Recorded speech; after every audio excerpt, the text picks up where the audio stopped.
So hello everyone, welcome to Soldiers Guide channel. Friends, இந்த வீடியோவில் வந்து இந்தியன் நேவியில் இருந்து அக்னிவீர் எஸ்எஸ்ஆர் அண்ட் அக்னிவீர் எம்ஆருக்கான நோட்டிஃபிகேஷன் ரிலீஸ் ஆகிருந்தது.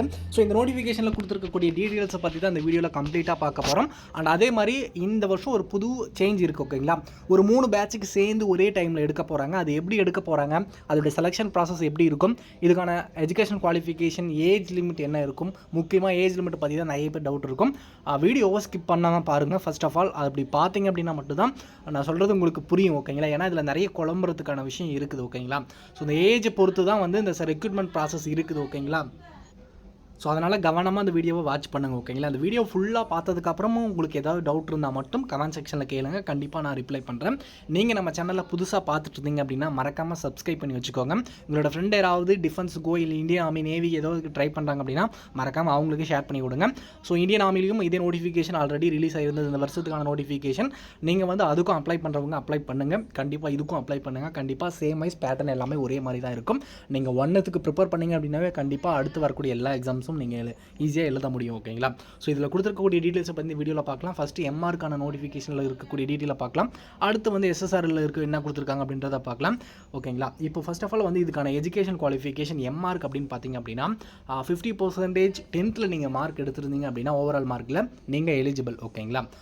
உங்களுக்கு புரிஞ்சிருக்கும்னு நினைக்கிறேன். இதில் மொத்தம் 2025 பேட்ச், 2026 பேட்ச், 2026 பேட்ச்னு மொத்தம் 3 பேட்சாக வந்து கம்பைண்டாக எடுக்க போகிறாங்க, ஓகேங்களா? ஸோ இதில் எஜுகேஷன் இது ஏஜ் லிமிட் அப்படின்னு பார்த்தீங்க அப்படின்னா மொத்தம் 3 கேட்டகரியாக வருது, ஓகேங்களா? இந்த 2025 பேட்சுக்கான ஏஜ் லிமிட் வந்து 1 செப்டம்பர் 2004 29 பிப்ரவரி 2008 பிறந்திருக்கிறவங்க எலிஜிபிள். இதே அக்னிவீர் 2026 பேட்சில் எலிஜிபிளாக இருக்கிறவங்க வந்து 1 பிப்ரவரி 2005 31 ஜூலை 2008 பிறந்திருக்கிறவங்க எலிஜிபிள். அக்னிவீர் 2026 பேட்சுக்கு எலிஜிபிள் ஆகிறவங்க 1 ஜூலை 2005 31 டிசம்பர் 2008 பிறந்திருக்கிறவங்க எலிஜிபிள், ஓகேங்களா? ஸோ இது என்ன ப்ரோ 3 விதமான ஏஜில் இருக்குது அப்படின்னு கேட்குறவங்க. ஸோ இப்போ தெளிவாக சொல்கிறேன் பாருங்கள்.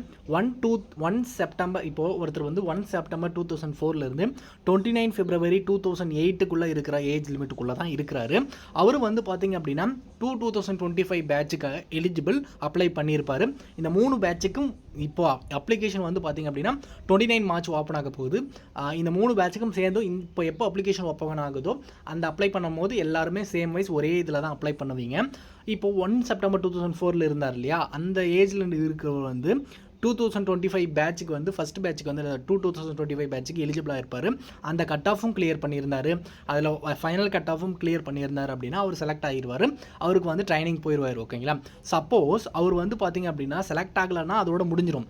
சப்போஸ் வந்து அவர் வந்து 1 பிப்ரவரி 2005 பேட்சுக்கான ஏஜுக்குள்ளே இருந்தார், அந்த ஏஜுக்குள்ளேயும் அவர் இருக்கார் அப்படின்னா அவர் வந்து பார்த்திங்க அப்படின்னா மார்க் கம்மியாக இருந்தாலும் அடுத்த பேட்சுக்கான எக்ஸாம் அவர் திரும்பவும் எழுதுறதுக்கு வாய்ப்பு இருக்கும். அதை போய் எழுதுவார், ஓகேங்களா?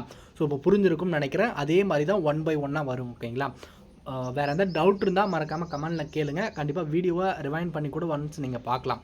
நீங்கள் உங்களுடைய ஏஜ் வந்து 1 செப்டம்பர் 2004 31 டிசம்பர் 2008 பிறந்திருக்கிற எல்லாருமே எலிஜிபிள் தாங்க. 1 செப்டம்பர் 2004 31 டிசம்பர் 2008 பிறந்திருக்கிறவங்க இந்த 3 பேட்சுக்குமே எலிஜிபிளாக இருப்பீங்க. ஆனால் இந்த ஃபஸ்ட் பேட்சுக்கு அப்ளை பண்ணுறவங்க வந்து இந்த செப்டம்பர் 2004 இருப்பாங்க இல்லையா, அவங்க வந்து 2026 பேட்சுக்கு எலிஜிபிள் ஆக மாட்டாங்க. ஏன்னா வந்து அவங்களுக்கு ஏஜ் வந்து அந்த பேட்சோட முடிஞ்சிருது, ஓகேங்களா? ஒவ்வொரு பேட்சுக்கும் என்ன ஏஜ் இருக்கணும் அப்படின்றத கொடுத்துருக்காங்க, நீங்கள் தெளிவாக பார்த்துக்கலாம். அப்ளிகேஷன் எல்லாமே வந்து ஒரே அப்ளிகேஷன் தான், ஓகேங்களா? உங்களுடைய ஏஜ் லிமிட்டை பொறுத்தவரையும் நீங்கள் எடுக்கிற மார்க் உங்களோட கட் ஆஃப் கிளியர் பண்ணுறத பொறுத்து உங்களோட பேட்ச் வந்து வேரி ஆகும், ஓகேங்களா? ஸோ இப்போ வந்து பார்த்தீங்க அப்படின்னா இதோடைய சேலரி பேக்கேஜ் எல்லாமே ஆல்ரெடி கொடுத்துருக்காங்க. இதெல்லாமே ஆல்ரெடி அக்னிவீர் கொடுத்துருக்கக்கூடியது தான், ஆல்ரெடி நீங்கள் பார்த்துருக்கலாம், ஓகேங்களா? ஸோ இதோடைய செலெக்ஷன் ப்ராசஸ் எப்போ அப்படின்றது கம்ப்ளீட் வந்து இந்த ரெக்ரூட்மெண்ட் ஆக்டிவிட்டீஸ்க்கான டேட் கொடுத்துருக்காங்க, ஓகேங்களா? அது என்ன டேட் அப்படின்றதையும் பார்க்கலாம். ஃபஸ்ட்டு வந்து பார்த்திங்க அப்படின்னா அப்ளிகேஷன் விண்டோ வந்து பார்த்திங்க அப்படின்னா இப்போ அப்ளிகேஷன் விண்டோ வந்து பார்த்திங்க அப்படின்னா 29 மார்ச் ஓப்பன் ஆக போகுது. 10 ஏப்ரல் 2025 வரை ஆன்லைனில் அப்ளை பண்ணிக்க முடியும். இதோடைய கரெக்ஷன் ஏதாவது நீங்கள் தப்பு பண்ணியிருந்தீங்க அப்படின்னா அதுக்கான கரெக்ஷன் விண்டோ வந்து 14 ஏப்ரல்லேருந்து 16 ஏப்ரல் வரை நீங்கள் ஏதாவது கரெக்ஷன் பண்ணிக்கலாம். இதை ஃபஸ்ட் ஸ்டேஜுக்கான எக்ஸாம் வந்து பார்த்திங்க அப்படின்னா மே 2025 ஃபிக்ஸ் பண்ணியிருக்காங்க. அதோடைய ரிசல்ட் வந்து பார்த்திங்க அப்படின்னா மே மந்த் வந்து உங்களுக்கு வந்துடும், ஓகேங்களா? ஸோ இதுதான் ஸ்டேஜ் 1க்கான டேட், ஓகேங்களா? இதே மாதிரி ஸ்டேஜ் 2, ஸ்டேஜ் 3 அண்ட் அதே மாதிரி ஸ்டேஜ் 2ல் வந்து பார்த்திங்க அப்படின்னா உங்களுக்கு உங்களுடைய அக்னிவீர் 2025 பேட்சுக்கான அந்த நடக்கக்கூடிய அந்த அக்னிவீர் கால் லெட்டர் வருது அண்ட் அதே மாதிரி சில்கா ட்ரைனிங் சென்டர் போகிற டேட் அது எல்லாமே வந்து இந்த டைம்லைனில் கொடுத்துருப்பாங்க ஓகேங்களா. ஸோ நான் சொல்லியிருந்த மாதிரி நீங்கள் வந்து 2025 பேட்ச் ஃபஸ்ட்டு பேட்சுக்கு நீங்கள் எலிஜிபிளாக இருக்கிறவங்க அதோடைய கட் ஆஃப் கிளியர் பண்ணியிருந்தீங்க அப்படின்னா நீங்கள் ஏஜ் வந்து அந்த பேட்சோட உங்களோட ஏஜ் முடியுது அப்படின்னா நீங்கள் ஃபஸ்ட்டு பேட்சை செலக்ட் ஆகிருவீங்க.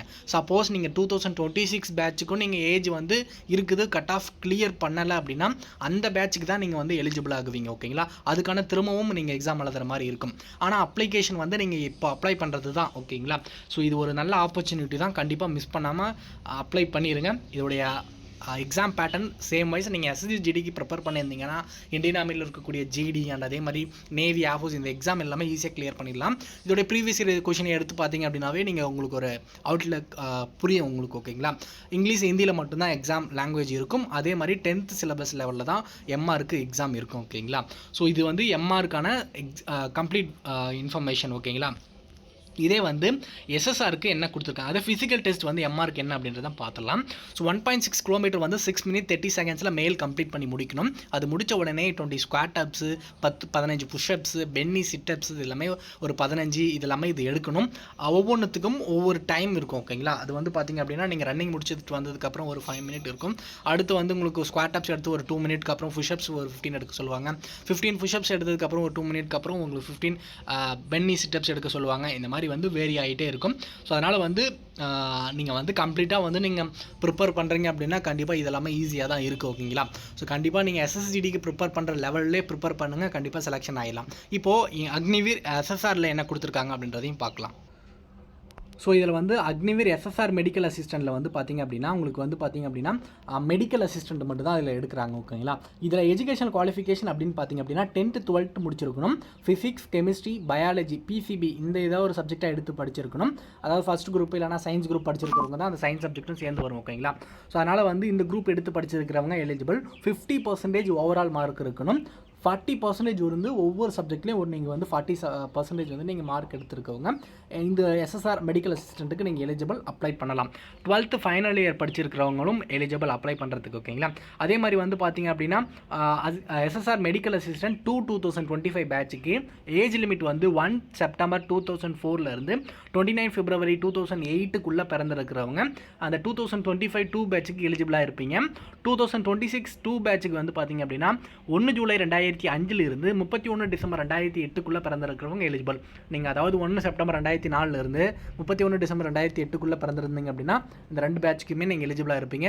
இந்த செப்டம்பர் 2004 பிறந்திருக்கிறவங்க மட்டும்தான் ஃபஸ்ட் பேட்சுக்கு எலிஜிபிளாக இருப்பாங்க. அதுக்கப்புறம் பிறந்திருக்கிறவங்க எல்லாமே அடுத்த பேட்சுக்கும் எலிஜிபிளாக இருப்பாங்க. சேம் அந்த எம்ஆரில் கொடுத்துருக்க அதே இன்ஃபர்மேஷன் தான், வேறு எதுவுமே சேஞ்சஸ் இல்லை. அதே செலெக்ஷன் ப்ராசஸ் அதே தான் ஓகேங்களா. இதோடைய எக்ஸாம் பேட்டர்ன் இதை மட்டும்தான் சேஞ்ச் ஆகும், தவிர வேறு எதுவுமே வந்து சேஞ்ச் ஆகாது. அப்ளிகேஷன் ஃபீஸை பொறுத்தவரையும் 500 rupees நீங்கள் ஆன்லைனில் பே பண்ணுற மாதிரி இருக்கும். அதை நீங்கள் வந்து பார்த்தீங்க அப்படின்னா நீங்கள் அப்ளிகேஷன் போடும்போது நீங்கள் தெளிவாக வந்து எல்லாத்தையுமே வந்து கரெக்டாக கொடுத்து அப்ளை பண்ணுங்கள். ஸோ எதாவது மிஸ்டேக் இல்லாமல் அப்ளை பண்ணுங்கள் ஓகேங்களா. ஸோ இதோட எக்ஸாம் பேட்டர்ன் அப்படின்னு பார்த்திங்க அப்படின்னா டோட்டலாக 100 கொஷின் இருக்கும். ஒவ்வொரு கொஷனுக்கும் 1 மார்க்கு. இங்கிலீஷ் ஹிந்தியில் மட்டும்தான் இதோட எக்ஸாம் லாங்குவேஜ் இருக்கும்.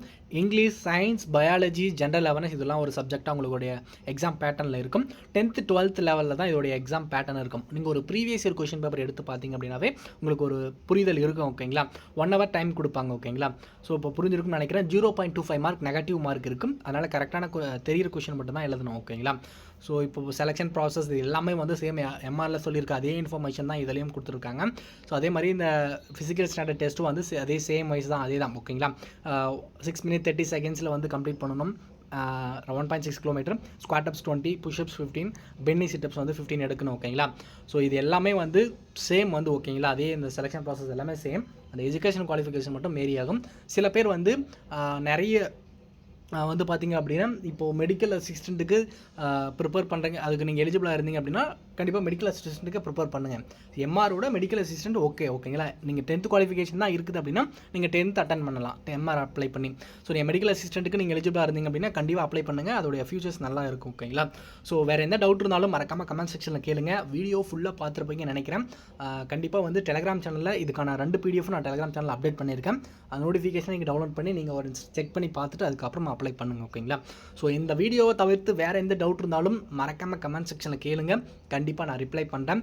அதே மாதிரி இதுக்குடைய எக்ஸாம் வந்து பார்த்திங்க அப்படின்னா சேம் நம்ம எஸ்எஸ்சி ஜிடிக்கு ப்ரிப்பேர் பண்ணுறீங்க, இந்தியன் ஆர்மி ஜிடிக்கு ப்ரிப்பேர் பண்ணுறீங்க அப்படின்னா சேம் அதே மாதிரி தான் இருக்கும். ஓகேங்களா, வேறு எந்த சேஞ்சஸும் ஆகாது. ஓகேங்களா, அதனால் நீங்கள் சேம் ஒரே இதுக்கு ப்ரிப்பேர் பண்ணிங்க அப்படின்னா கண்டிப்பாக இந்த எக்ஸாமில் ஈஸியாக கிளியர் பண்ணிடலாம். ஓகேங்களா, டவுட் இருந்தால் மறக்காமல் கமெண்ட் செக்ஷனில் கேளுங்க. நீங்கள் நம்ம சேனலில் புதுசாக பார்த்துட்டு இருந்தீங்க அப்படின்னா மறக்காமல் சப்ஸ்கிரைப் பண்ணி வச்சுக்கோங்க அண்ட் சப்போர்ட் பண்ணுங்கள். Thank you, all the best. உங்களோட ஃப்ரெண்டு டிஃபென்ஸ் ட்ரை பண்ணிட்டு இருந்தாங்க அப்படின்னா மறக்காமல் அவங்களுக்கு இந்த வீடியோ ஷேர் பண்ணி விடுங்க. Thank you, all the best friends.